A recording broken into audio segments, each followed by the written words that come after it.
Where resources are relatively abundant, the capture fisheries industry subsector offers a level of promise and solid potential.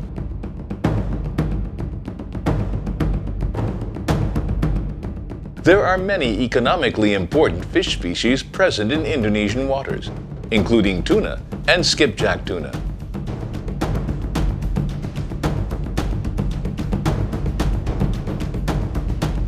These species are very attractive in the market, both regionally and internationally.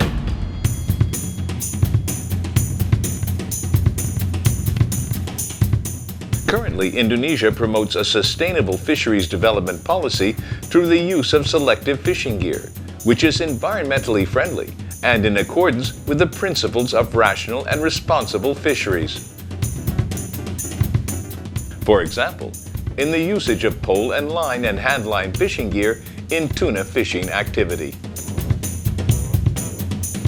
An example can be seen among the fishermen of Tembaga sub-district, Bitung district in North Sulawesi province. They are using pole and line fishing gear to catch skipjack tuna. In the past, these waters around Bitung held a rich abundance of tuna. Unfortunately today, levels have declined substantially compared to the 1980s. At that time, fishermen could get a tuna catch of about 5 tons just by sailing up to 5 miles from the coast. Nowadays, to get the same amount of tuna, fishermen have to travel a distance of 120 miles or more from shore. Beda dengan jaring-jaring lokalan Indonesia yang termasuk masih tradisional. Kalau jaring-jaring manual-manual itu termasuk tradisional. Kalau jaring-jaring Filipina kan yang pukat-pukat harimau itu kan teknologinya tinggi kan. Jadi sekali sikat, berapa yang ada di rompon itu habis. Nggak ada yang sisanya. Ikan kecil, ikan besar, sedangkan kutu air pun mati. Apalagi cakalang yang agak sedikit besar. Jadi itulah kendala-kendala bagi kami kapal-kapal nelayan tradisional yang semakin sulit cari ikan, itulah kendala-kendalanya. Pole and line vessels are equipped with a live bait tank, water sprinkling system, hoo-hait or pole and line fishing gear, and a fish hole. This fishing vessel has a cruising speed of over 10 knots and has good stability in order to pursue schools of fish.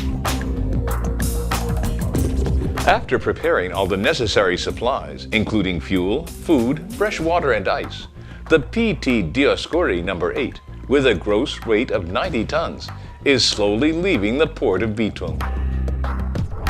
The first stop is to buy the live bait, cultivated in cages, or FADs, near the sea, from vendors located about 40 miles from the port of Bitung. The high price of live bait and its limited availability remain as pressing problems for the local fishermen. Sometimes, to get live bait, they even have to sail as far as the adjacent island of Bacang at a distance of some 120 nautical miles. In order to keep the bait alive, they are placed in a tank, constructed in such a way that the circulation of water and oxygen can run smoothly. 50-watt lamps are used to provide lighting for the tanks. This is because the light provides a positive phototaxis for the fish. If they are not installed, the live bait can move erratically, collide with one another, and even damage the bait to the point it cannot be used anymore. Morning breaks, and on the eastern horizon, the sky begins to redden.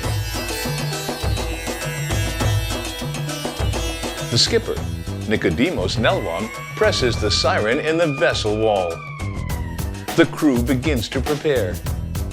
Meanwhile, on deck, a spotter with binoculars stares unceasingly at the distant sea, searching for a spark on the surface of the water with birds flying over it. That is the sign that underneath, there are hordes of swimming tuna. The Dioscuri 8 vessel moves quickly forward, diagonally to the left. After locating the schools of fish, they determine the direction the fish are taking and then approach the horde of tuna. The schools of fish are not approached from behind, but rather from their left or right side. Now the crew begins to move to the bow of the ship to take up their positions, each preparing a bamboo rod. The fishing rod is made of reed or bamboo and uses a string fishing line with a length of 2.5 meters. The fishhook has feathers attached to entice the fish. Anglers get in position on the right and left corners of the bow of the ship.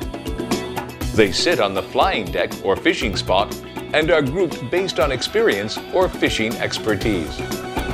The most experienced anglers are placed at the bow of the ship, while those with medium levels of experience are located on the sides of the vessel close to the bow.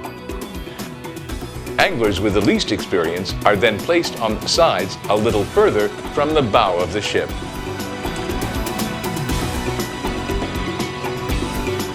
At the same time, the boy or feeder is throwing bait at the fish estimated to be within reach. The bait is thrown as rapidly as possible and in a manner to lead the fish towards the bow of the ship where they can be caught by the waiting fishermen. Live bait is used so that instead of sinking, the bait will try to rise back toward the surface, enticing the skipjack to rise nearer to the surface where they can be more easily caught. In addition, sprayers are used to spray additional water onto the surface of the sea. This is intended to obscure the view of the fish so they cannot easily distinguish between the bait and the hook that is being used. As the schools of fish near the bow, in the engine room, the machinist moves to turn off the engine. At the same time, the amount of live bait being thrown into the ocean is reduced to conserve limited supplies. The skillful hands of the anglers quickly lift the fishing rods. Fishing is carried out as rapidly as possible, given that the schools of fish can often suddenly disperse, especially if there is a bloody fish in the water or fish that escapes from the hook. Each round of fishing usually lasts 15 to 30 minutes. The use of poles and lines as a principal type of fishing gear for pelagic fishes who live in schools needs to be maintained. This is because the fish are caught one by one. In other words, poles and lines, including selective fishing gear, mean that the sustainability of an important natural resource can be guaranteed.